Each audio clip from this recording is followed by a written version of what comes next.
Hello Earthlings, Amazon is one of the largest e-commerce platform with an unbelievable catalog of more than 12 million products. And thanks to its international shipping policies for covering almost 100 countries, so that you can get whatever you need, from wherever you are. In 2019, Amazon Logistics shipped more than 3.5 billion packages worldwide. Amazon has more than 70 warehouses spread across US. So once an order is placed, items will get packed and gets loaded on a long hauling truck. These trucks carries your items to a nearby distribution center. And finally a delivery guy comes to your doorstep leaving your expected package. And in case if you are a Prime member, you will get a faster delivery, sometimes even on the same day.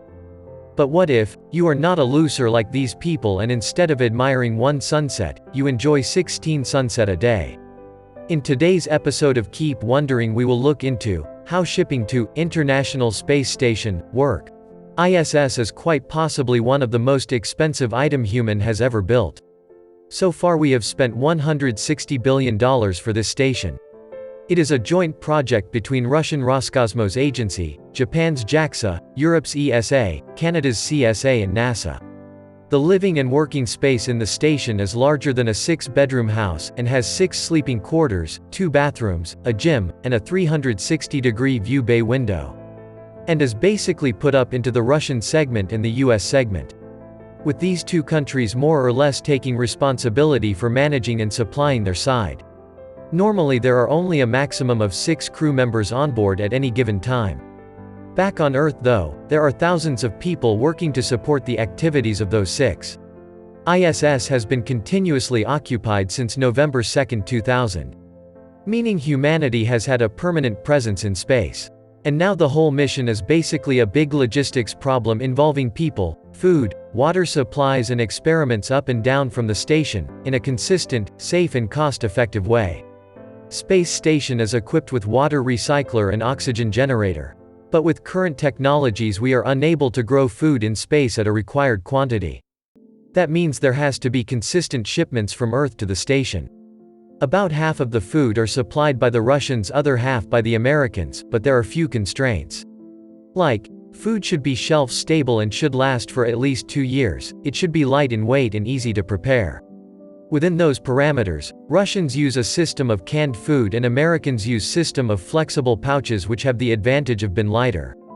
These NASA food is prepared at the Johnson Space Center in Houston, Texas. Long before the launch, the astronaut do a taste test to determine which food they like. Based on that, NASA will prepare and load the resupply mission.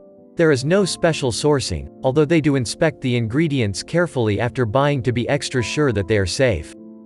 Food is prepared conventionally and at last it is made shelf stable by one of these two methods: thermostabilizing or freeze drying. With thermostabilizing, heat is used to destroy microorganisms and enzymes that would cause food to spoil.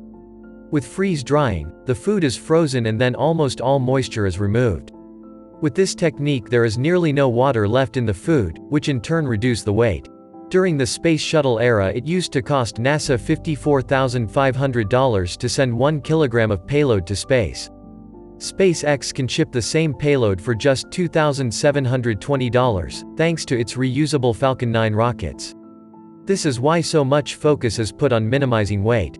In addition to regular meals, astronauts can also request for any particular ready-to-eat food as per their liking.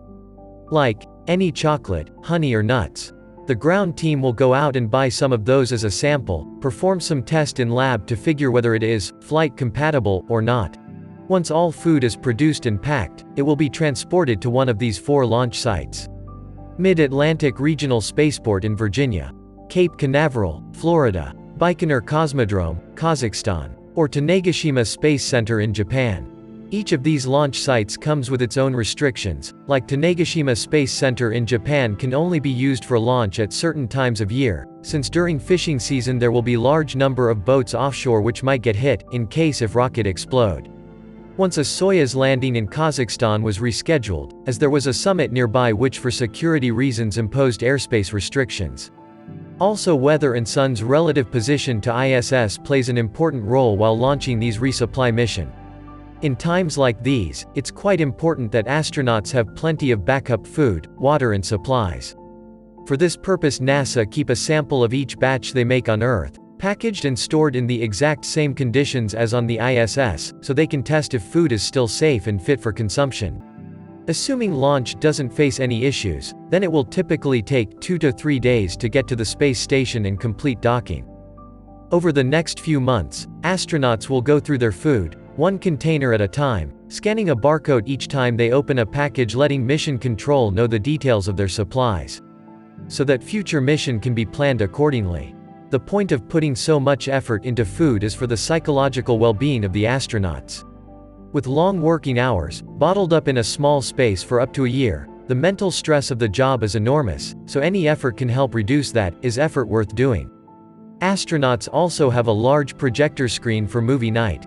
In addition to their own board digital library of about 500 movies, the crew can download new movies from the internet. Once a resupply vessel is unloaded, the crew will start loading it again with trash. Russian Progress and Japanese Kounotori spacecraft cannot return to Earth. They just burn up in the atmosphere along with all the trash. SpaceX Dragon and Russian Soyuz spacecraft can return, so they bring back samples and experiments. Once ready, spacecraft will undock and slowly drift away. At that point, the International Space Station will be ready for another delivery of crew or cargo, making it one of the most unique and regular deliveries done by humans.